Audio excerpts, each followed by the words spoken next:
మా పోలీసులు vehicle checking చేస్తున్నారు. ఒక బైక్ని ఆపాడు. నువ్వు తాగున్నావు అన్నాడు అనమాట ద డ్రైవర్ని. ఎస్ కొంచెం తాగా నేను. మావాడు ఏం చేశాడంటే ఆగి చంపదెబ్బ కొట్టాడు. వాడిని తీసుకెళ్ళిపోయి మెడికల్ చేయించేసి ఈజ్ డ్రంక్ అండ్ డ్రైవింగ్ ప్రకారంగా 500 రూపాయలు ఫైను అని చెప్పి అయిపోయేది. నెక్స్ట్ డే వాళ్ళ ఫాదర్ వచ్చారు పోలీస్ స్టేషన్కి.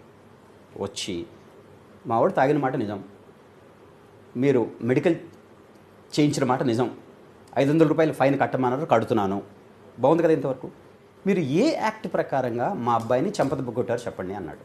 విధి నిర్వహణలో అతను అడ్డుకున్నందుకు అతను చేసి అడ్డుకోలేదు. పోలీసులో మిమ్మల్ని ఒరే ఇటు రారా అన్న ఇన్సల్టింగ్గా మాట్లాడే అధికారం పోలీసులు లేదండి. వై డిడ్ యూ అబ్యూజ్డ్ మీ, నన్ను ఎందుకు కొట్టారు చెప్పండి అడగరేమన్న వాళ్ళు.